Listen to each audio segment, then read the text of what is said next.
from Senate Democratic leader Tom Daschle. Any guesses? No?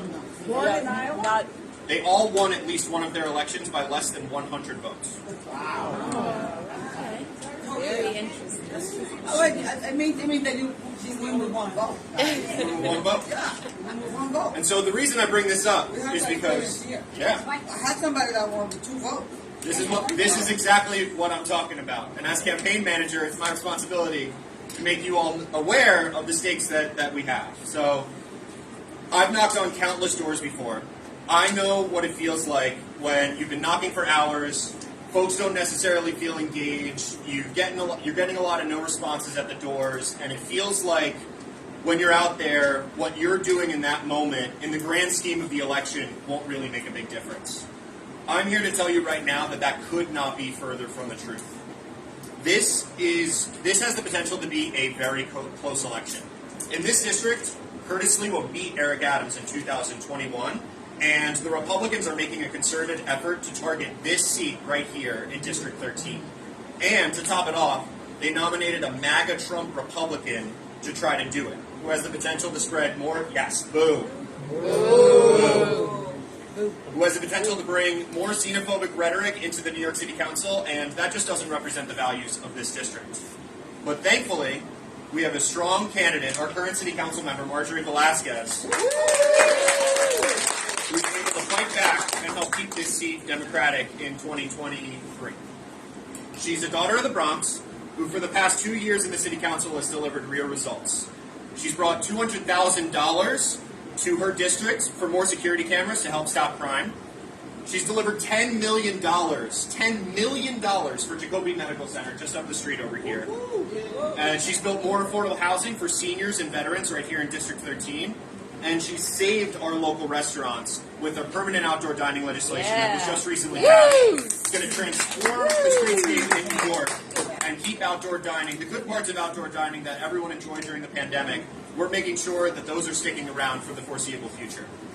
And these are just a few of the accomplishments that Marjorie's had in just 2 short years in the City Council. And for those reasons and so many more, we have so many local elected officials who are on Marjorie's team. They're backing her campaign for re-election because they like working with her and they know that she delivers real results for her community.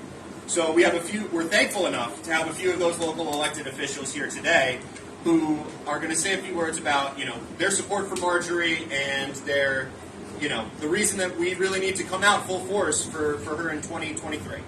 So with that being said, I'd like to start off with Borough President Vanessa Gibson. Everyone give her a round of applause. Happy Saturday, everyone.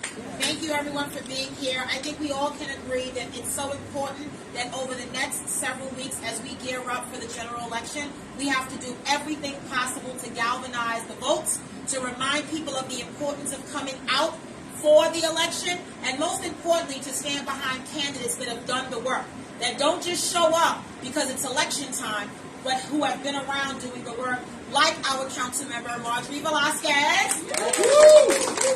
So I'm glad that everyone is here to kick off the campaign headquarters here in Morris Park, because we need to make sure that this message transcends from Morris Park to Throgs Neck to City Island to Country Club and all over the East Bronx. And as the borough president, I'm proud to stand with Marjorie now, as I did for the Democratic election in June.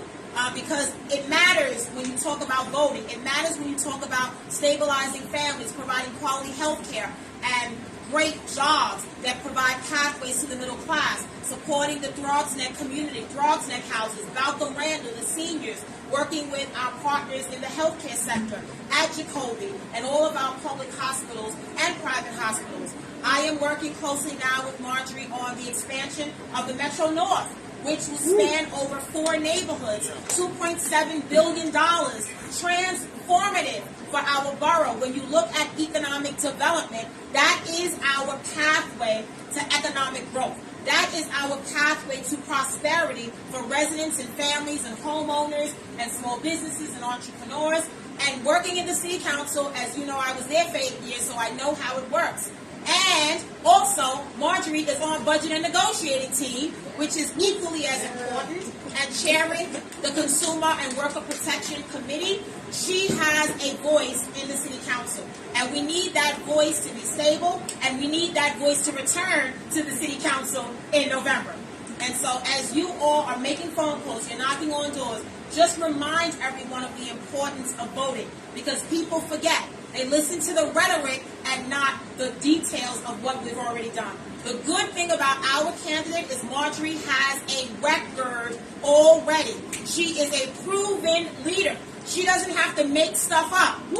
And that's the key that we need all of you to say to the constituents in this district, because people listen to the outsiders and they don't know what's happening. And oftentimes, we have to remind people of the importance of why we vote and what is at stake. And if you ask me, everything is at stake. Reproductive freedom, health care, education, small businesses, jobs, everything is at stake. And so we are so grateful that all of you are here on this Saturday morning. My colleagues and I are absolutely united, standing together with Marjorie to get her across the finish line on Tuesday, November 7th, so that January 1st, she can continue her work as the council member of District 13. So I'm grateful to be here. Team Velasquez, or as we say, what is it? Velasquez. Oh, Velasquez. Okay, Velasquez. We're all a part of that. But thank you all for being here, and I look forward to the Victory Day on Tuesday, November 7th. We got All right. Next up, we have a true leader right here in the New York State Assembly. Assemblymember Reyes, who is chair of the Puerto Rican and Hispanic Senate and Assembly Task Force. That's a mouthful. It's an important role. So give her a hand. Thank you, everyone. I've lost my voice, but happy Saturday. I am so proud to be here in support of Marjorie.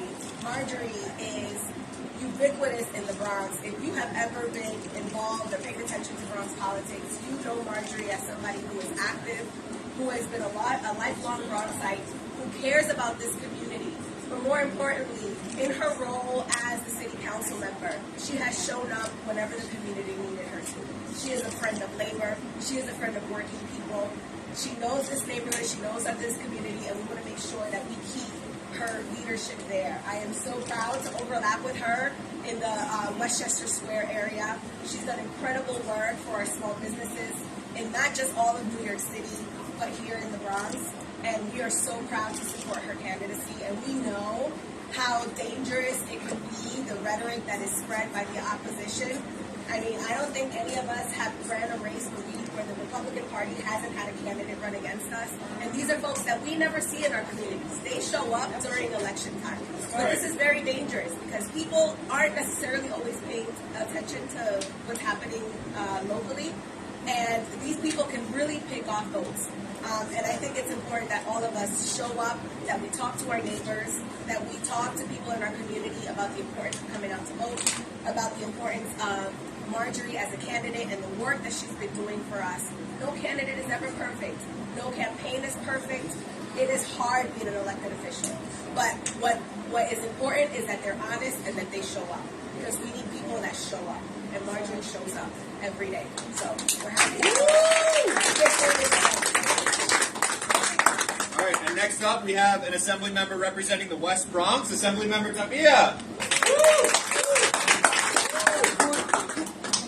Good Saturday, happy Saturday, ladies and gentlemen, because, I mean, we're going to go out and knock doors with Marjorie, but, I mean, I'm so proud to be here.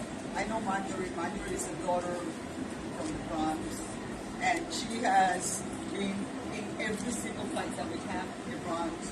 And not only that, I remember back in the days when she was the one who fought for many elected officials, dealing with their campaigns, making sure that people come out and vote. Now it's her time.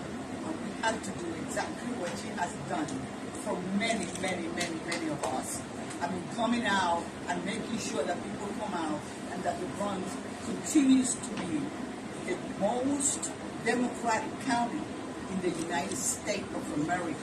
And we have to continue being in that, the most democratic county. So we never going to accept that we're going to have a MAGA Republican in the Bronx, in the city council. That's not going to happen, right? No. We are not going to allow that to happen, right? No. So we have to be in the streets, and we have to make sure that we knock the doors. I'm coming with my squad. La guerrera y los guerreros con Miguel Catavia. The warriors with Miguel Catavia. Yes, I have that, guys. And we did that for the primaries, and we come out and we took the neighborhoods, and we're going to do that until November 7th, when we declare victory for Marjorie Velasquez, because not only she deserves it, but our community, the city council, need a voice like her voice to actually put in the table what our neighborhoods are actually fighting for and what our neighborhoods need. And nobody knows that better than Marjorie, because she's a product of the Bronx. And when you are a product of the community, you know what the fight is, and you know how to fight for them. And Marjorie does that. So I'm proud to support Marjorie.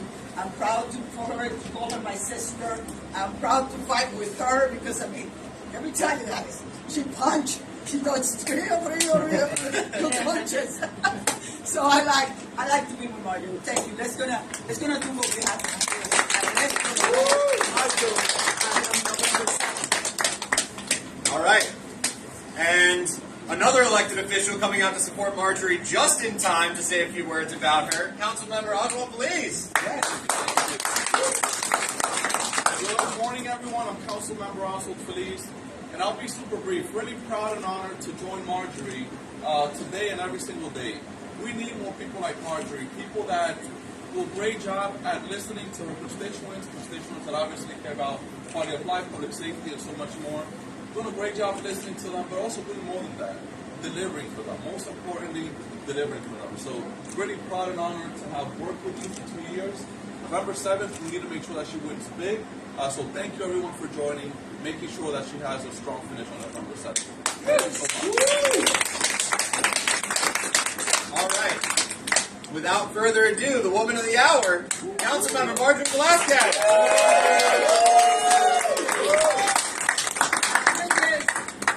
Thank you.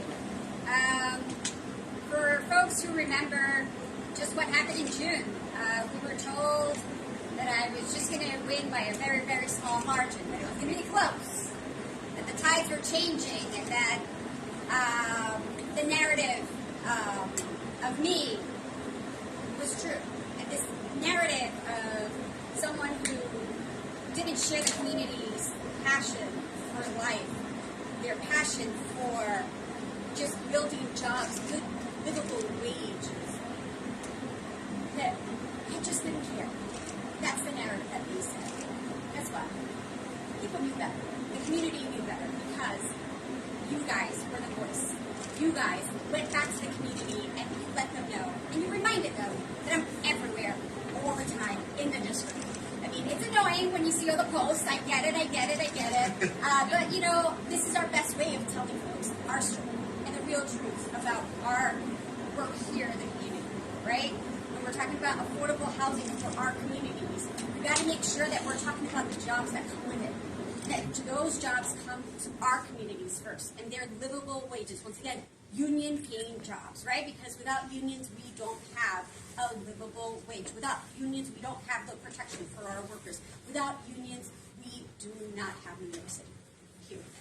So when we're talking about what we have delivered, back to JT's point, we have been delivering real financial resources, from giving money to Jacoby and making sure that they just don't have a hyperbariatric chamber. But this year we doubled up and gave them MRI machines for children and adults. We made sure that we were also building up in our communities, like the generators for our FDNY, that we are going into NYPD and we are funding the resources that they need by giving the auxiliary the much needed van, by giving 15 Argus cameras throughout the district to help assist many situations within the district.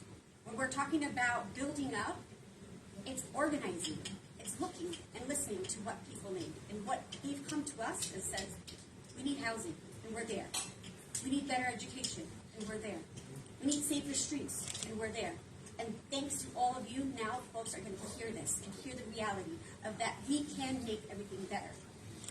And this is not just a general that's all about Democrats. Yes, we have a lot of Democrats here, but we also have a Republican here. Because we are able to unite forces and we are able to cross and say, look, there are goals that we as a community are going to achieve. We're going to see that. We're going to do that. And we can actually come to the table without screaming and yelling and saying, you know what, we can deliver. And it doesn't matter what party you belong to. It matters that you have a home. And that's it. And all are welcome in this home. So thank you all. Thank you, thank you, thank you. Let's get out of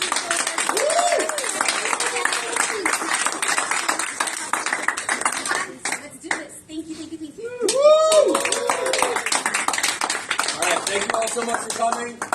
Winter and I are going to help organize folks to get out and get active. We're going to hand out some terps. We're going to hand out some scripts. So stay tuned. We're going to throw on the music.